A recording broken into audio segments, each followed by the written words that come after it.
સીતારામ બધાઈને વાગી ગયા છે અત્યારે 8 જેવું થઈ ગયું છે અને રજા આપી દીધી. ઘરે આવી ગઈ છું. પાછું જો તકલીફ થાય તો જવાનું કીધું છે.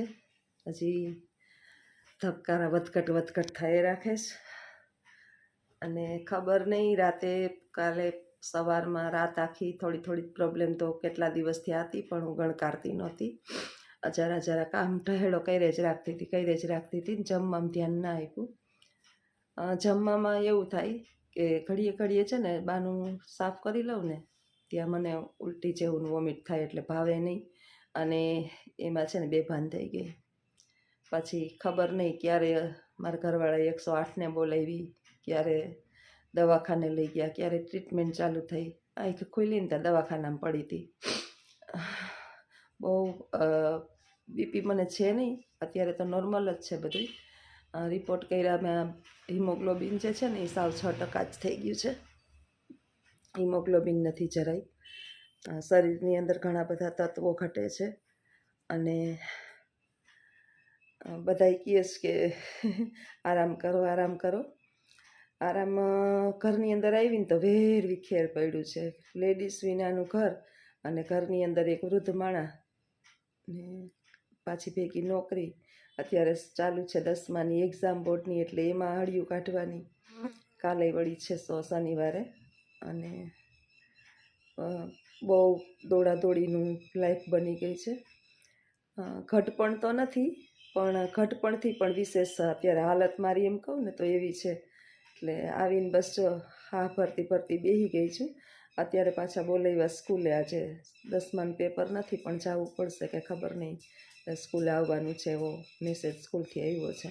8:30 જવાનું છે તો આવીને ફટાફટ બેસી અને થોડીક વાર વિડીયોમાં વાત કરી લઉં.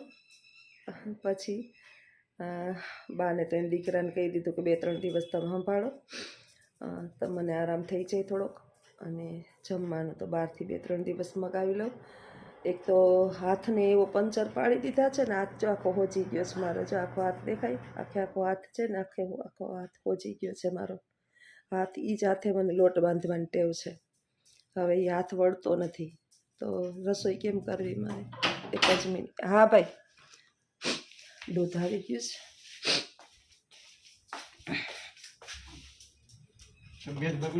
અરે ભાઈ વાત પૂછમાં તબિયત નહીં તો.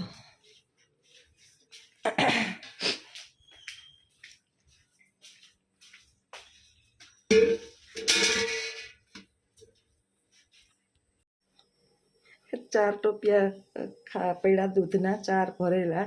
તો એ દૂધવાળાને હું કહું છું કે ના પાડજો, એટલા બધા દૂધને શું કરવું? બિચારો ખોટો ધક્કો ખાહે. તો એ દૂધવાળાને ફોન કરીને ના ન પાડી, દૂધ દેવા આવતો નહીં. હવે મારે આ પોવૈલાની અંદર દૂધ લેવું પડ્યું. એટલા દૂધને શું કરવું મારે? પુરુષોનું આવું છે બધું. હવે હમણાં આવશે ને એટલે હું કહીશ ને કે દૂધવાળો તો આવ્યો તો લે જાઉં તો ભૂલી ગયો કે તમે અત્યારે કીધું કે ના નથી પાડી ભાઈ. તો કે નાના કાંઈ બોલ્યા નથી. હું કહું તો લાવો હવે લઈ લો. બીજું હું? હવે આપણે ઘરે હોય નહીં, કંઈ બનાવ્યું હોય નહીં, છાશ દૂધ ખાધા ના હોય. 2 દિવસ થયા તો મેં કાંઈ રસોઈ નથી કરી કાલની ને આજની જ. હજી તો હું જમવાનું બહારથી આવ્યું હોય તો હું એમની કે દહીં ખાધું હશે બાઈને એમની બે. તો એટલામાં હું જોઈ કંઈ બનાવું દૂધની વસ્તુ કે ચા કે પાણી ઘરમાં બનતા હોય તો કંઈક દૂધ વપરાય ને. ખોટા આપણે તો એટલા દૂધના હાચમણા કરવા ને કંઈક એમ થાય કે લૂંટાઈ જાય આપણે. ના આમાં આશ્રમ હોય, આશ્રમ એવી ફિલિંગ આવે મને કે કોઈ વસ્તુની આમ કેરલેસ માણસ હોય ને ઘરની અંદર, કેરલેસ માણસ. કાલે હોસ્પિટલની અંદર હું ગઈ, ઓલો ડૉક્ટર આવી પૂછે તો એ લૂડો રમતો હતો.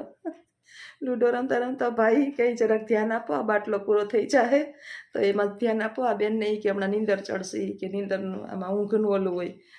મેં એ બી ચિંતા વિનાનું માણસ છે, એને કાંઈ નહીં થાય. મને કહો ને હું જાગું ભાઈ. એટલે આવું માણસ છે ને જીવનની અંદર. એટલે એને કંઈ ચિંતા નહીં ટૂંકવા એમ. સારું તો બેભાન થઈ ગઈ હતી, એને ખબર હતી કે આ બેભાન થઈ ગઈ હતી. 108ને બોલાવું નહીં તો મરી જાવ. પછી લેતું તો જાગતી નથી, મરી ગઈ. કંઈક હસવું આવે ને ખીજે ચડે.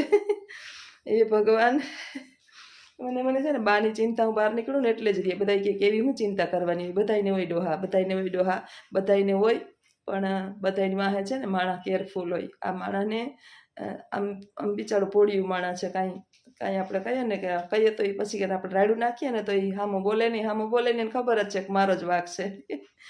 એટલે હાલે જિંદગી જાય સામનો. બસ ભગવાન મને નિરોગી રાખે ને તો બધા હચવાઈ ગયેલા છે એ હચવાઈ ગયેલા રહીએ. ઓલું એક માણસ છે ને એક બીમાર પડી જાય એટલે મોટામાં મોટો પ્રશ્ન થાય. તો હાલો આવજો બધાય, સીતારામ. આમ નામ જિંદગી બસ પૂરી થઈ જાય. અને ભૂખ, તડકો, ટાઈટ બધું ભાગ્યની વાત છે, નસીબની વાત છે. આપણું શરીર નિરોગી રહીએ ને એ હારામાં સારું છે. તો મિત્રો આવજો, સીતારામ.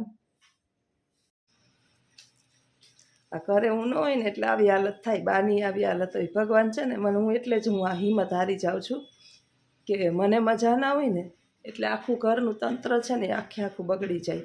સૌથી વધારે ચિંતા છે ને મને દુનિયામાં કોઈની નથી થતી, બાની એકની જ થાય ચિંતા. કારણ કે હું ન હોય ને એટલે એની પરિસ્થિતિ એવી ખરાબ થઈ જાય ને કે એની વાત જવા દો. નહીં ટાણે મેં કેટલી વાર ને દવાખાનામાં પડી હતી ને તો મેં એને 3 કે 4 વખત ઘરે મોકલી દીધા. હું એકલી દવાખાને લખું આવી ગયો તો મુંબઈથી. તે સારું ખાવાનું એ લખું લઈ આવ્યો હતો, એમ દોસ્તારો એવા હતા તે ચા પાણી નાસ્તો ને બધું એ જ લઈ આવ્યા હતા. ને ઘરમાં કોઈ કામ કરવાવાળું ન હોય અને ધ્યાન આપવાવાળા ના હોય એટલે પરિસ્થિતિનું નિર્માણ આવું થાય. હવે વિચારું છું, મારી બહેનોના બેયના ફોન આવ્યા કે બેન અઠવાડિયાની રજા લઈ લે અને અહીંયા આરામ કરવા આવતી રહે થોડાક દી તો હરખી થઈ જા, ખાવા પીવાનું ટાઈમે મળે. અત્યારે નાસ્તો કરવો, દવા પીવીશ, પણ વિચારું કે હું નાસ્તો કરું. આપણે અહીંથી બનાવીએ તો નાસ્તો કરી શકીએ, બાકી તમે બહારનો નાસ્તો ખાવ તો એમાં હું તમે નાસ્તામાં ફ્રૂટ બધાય પડ્યા, પણ આખો દી ફ્રૂટ ને ફ્રૂટ થોડા ભાવે. કંઈક આમ હેલ્ધી નાસ્તો હોય તો સારું થાય આપણે શરીરની અંદર. મને ખબર છે કે મગ બાફીને ખાઈએ, પછી બધા કઠોળ પલાળીને બાફીને ખાઈએ તો આપણે શક્તિ મળે, પણ કરીને કોઈક દેવાવાળું તો હોવું જોઈએ ને. મોઢું અત્યારે કડવું ઝેર જેવું છે, હજી સારું તો નથી થયું. તો હું જબરજસ્તી દવાખાનેથી મેં કીધું મને સારું છે એટલે એમ કરીને આવતી રહી છું. બાટલા અત્યારે કંઈ ચડાવવાના નહોતા, એવું છે તો પાછી આવીશ. આની ચિંતાની અંદર હું છે ને મને લાગે ઉપર વહી જાય. ભગવાનને પ્રાર્થના કરું કે મારા હાથમાં હચવાઈ જાય ને તો સારું, નહીંતર આ ડોહી બહુ દુઃખી થાય. ડોહીમાના કારણે છે ને ભગવાન આટલી લાંબી જિંદગી કોઈને ન આપે, કોઈને ન આપે. કારણ કે બહુ લાંબી જિંદગી છે ને જીવનની અંદર ખરેખર દુઃખદાયક છે. તો હાલો ચા પાણી પી લો, પછી આગળ વિડીયો બનશે તો બનાવીશ. એટલે મારે સ્કૂલે જવાનો ટાઈમ થઈ ગયો છે. ત્યાં ખાલી હાજરી આપીને હાજરી સાઈન કરી આવું, કારણ કે વચ્ચે આટલા દિવસ ના ગયા હોય ને એટલે આજે ફરજિયાત જવું પડશે. નહીંતર વળી પાછી એટલી સીએલ કપાય એટલે પગાર કપાય એટલે આપણું તંત્ર વિખાઈ જાય. બધુંય બહુ વિચાર્યા જેવું છે લાઈફની અંદર. તો જવું તો પડશે, આટો મારી આવું. એવું હશે તો પાછી આવતી રહીશ સાઈન કરીને અડધી કલાકમાં. તો ચા પાણી તો પી લો, બીજું તો બધું થતું થાય. ચા બિચારા હુતા છે એકલા મારા વિના. આવી હાલત હોય બાની, હું ન હોય ને એક દી બ્લેન્કેટને બદલે ગોદડું ઓઢાડ્યું છે. આ ગોદડાનો વજન આ ડોહીમાં ઉપાડી શકે. જો બ્લેન્કેટ એમને પડ્યું ઘરની અંદર અને ગોદડું ઓઢાડીને હુવડે એવા કેવી હાલત છે એની. જો એક રાત ખાલી હું એક દિવસ રાતે તો સવારે 5 વાગે તો દવાખાને ગઈ હતી. તો આ દયા આ છે ને જીવ બરી અને હું આમ જ બીમાર પડું છું. અને હાલત જો એ નામ લાચાર અવસ્થામાં જતો હુતા જ હતી. જો ભગવાન હવે આને મુક્તિ આપી દે ને તો સારું. આ કદાચ મને કાંઈ થાય ને તો આને પ્રોબ્લેમ છે, આ દુઃખી થઈ જાય.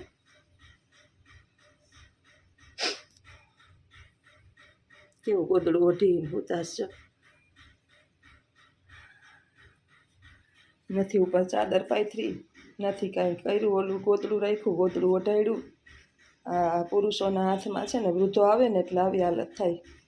અને આને છે ને ચોખ્ખી ચણક જેવી હું આખો દી રાખું, એક દી મૂકીને તો આવી પરિસ્થિતિનું નિર્માણ થયું છે. અને મુકાય નહીં જરાય વાર.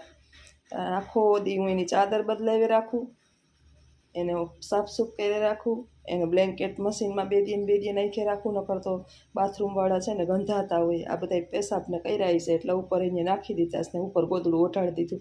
બ્લેન્કેટ મેં 3 રાખ્યા વારા ફરતી, કે એક બગડે ને તો બીજું રાખવા. આ બા છે ને ગોદડાનું વજન ન ઉપાડી શકે, કેવા ટૂટ્યું વાળીને પડ્યા છે બિચારા. જા જીવ બરીને જ હું બીમાર પડું છું. 4 ટોપિયા દૂધના રાખ્યા છે મેં, પણ આજે એકય ટોપડી ખાલી નથી. જો બધી ટોપડીમાં દૂધ, એટલે આજે છે ને પોવાયેલામાં દૂધ લેવું પડ્યું, કારણ કે ટીનના ટોપિયામાં દૂધ ન લેવાય. મારા હાટું ચા મૂકી દીધો છે. બિસ્કિટ પડ્યા છે, બીજું તો કાંઈ છે નહીં ઘરની અંદર નાસ્તો. ગાંઠિયાને એવું તો ખવાય નહીં, તો દૂધ ગરમ મૂક્યું, ચા મૂકી દીધો. અહીંયા પરમ દિવસે શાકભાજી લીધા હતા, રસોઈ બનાવવાનો કંઈ વેત ના આવ્યો છે, પણ આપણે કહીએ ને કે રાંધેલું પડ્યું દે, આ રાંધેલું પડ્યું દે, રસોઈ કરવાનો વેત ના આવ્યો. હવે ચા ને બિસ્કિટ ગરમ ચા મૂક્યો છે, ચા પડ્યો કરીને ગયો છે, ચા ગરમ મૂકી દઉં, જરાક દૂધ નાખીને ઉકાળી નાખું, ચા ને બિસ્કિટ ખાઈ ને દવા પી લઉં. દવાના ઢેર છે, કેટલા બધા દવા આપીશ. આ દૂધ આની અંદર મૂકી દીધું પોવાયેલાની અંદર, એ કંઈ ટોપડી ખાલી નથી.